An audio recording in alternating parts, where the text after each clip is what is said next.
ओम नमो आदेश. जय महाकाल, जय महाकाली. आदिशक्ती यूट्यूब चॅनलमध्ये आपलं स्वागत आहे.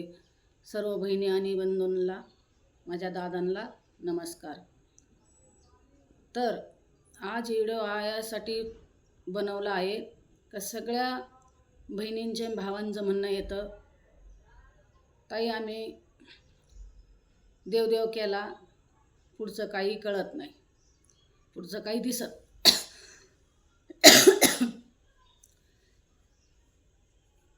देवदेवाच्या आधी आम्हाला समजत होतं, देवदेव केल्यानंतर ही सगळं म्हणजे बंद झालं आणि पुढचं कळायचं सुद्धा बंद झालं. तर तुम्हाला एकच सांगते, तर आपल्याला कुठली देवी आणायची असली, कुठलं देवीचं ताट आणायचं असलं तर आधीच सगळा गुरुकुन बंदोबस्त करून घ्यावा लागतो. बंदोबस्त केला ना गुरुकुन, तर आपल्याला काही त्रास होत नाही. कारण आपण असतो भोळे आणि आपण देवदेव केला, कुठली आपल्याला कोणी खोड केली तर ती आपल्याला माहीत नसती. तर घाबरू नका. ज्याला कुठची अडचण असली तर त्यांनी गुरुकुन जाऊन ही अडचण सोडवायची. तर नाही गुरुला जर नाही सुटली तर आपण घरच्या घरी सोडायची. एक लिंबू घ्यायचं आणि त्या लिंबू ताटात ठेवायचं. त्या लिंबाच्या चारी बाजूने काळे राळे, उडीद, पिवळी मोहरी, काळे तीळ, लिंबू चार मध्यभाग ठेवायचं. ते लिंबू ठेवल्यानंतर मध्ये 4 भाग करायचे. त्याच्यात गुलाल टाकायचा, कापूर लावायचा, आपल्यावरून 7 वेळा उतरायचं आणि ही पाण्यात सोडायचं किंवा 4 रस्त्यावर ही ठेवून द्यायचं. 4 रस्ते जवळ नाही ठेवायचं, लांब ठेवायचं. कुणाला बी आपली बाधा आपल्या कोणावर गेली नाही पाहिजे. 4 रस्ते आपले बी खुल्ले झाले पाहिजे. आपण काय करायचं, कुणाला काय आपल्यापासून झालं नाही पाहिजे, दूर ठेवून द्यायचं. आणि रोज तुम्ही गुरुमंत्राची माळ जपायची. जी गुरुनी मंत्र दिला ती रोज गुरुमंत्राची माळ जपायची 108 वेळा. आणि रोज गुरुनी दिलेला मंत्र देवीपाशी बसून आसन टाकायचं, आसनावर बसायचं. आईला सांगायचं, आई जगदंबा मी तुला घेऊन आलेली आहे, तू माझ्या 4ही बाजूने रक्षण कर. मी तुला कशासाठी आणलेलं आहे, घरच्या सुखासाठी आणलेलं आहे. तर मला असं काही कुठं गेल्यावर तू माझी रक्षा कर.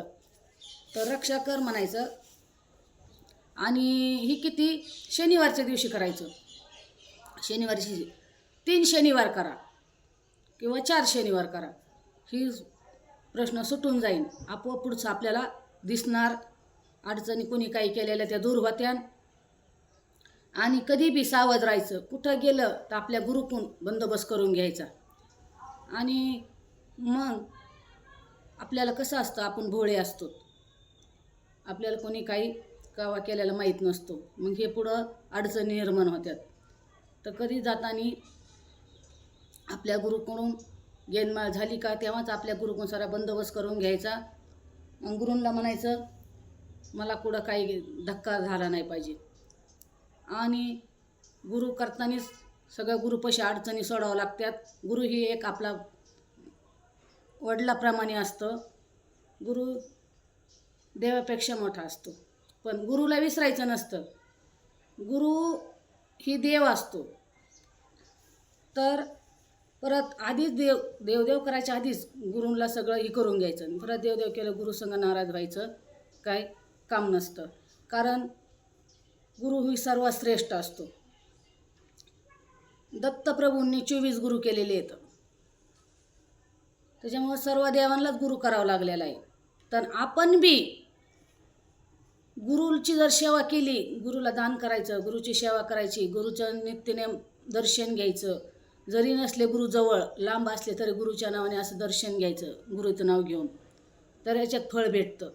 नाहीतर तुम्ही काय केला देवदेव, गुरु एकीकडं आपण एकीकडं, असं नाही चालत. गुरुचा आशीर्वाद लय मोठा असतो.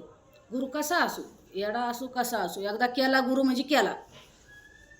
तर माझ्या चॅनलला सबस्क्राईब करा, शेअर करा, लाईक करा. आणि लाईक केल्यानंतर तुम्हाला नवीन नवीन जे तुम्ही सांगता ते व्हिडिओ मी बनवून. आता एका बहिणींचा आणि भावांचा फोन आलता, मेसेज आला का ताई आम्हाला असं असं होतं आहे, देवदेव केल्यावर आम्हाला चांगलं झालं, तर देवदेव केल्यानंतर थोड्या दिवसांनी आम्हाला पुढचं काही दिसत नाही, आम्हाला पुढचं काही कळाना, त्याच्यावर काय उपाय करावा. तर हा लिंबाचा उपाय दिला आहे. 4 शनिवार करा. 4 शनिवार केला तुमचे ह्यो प्रश्न सुटून जाईल. जय आदिशक्ती, जय महाकाली.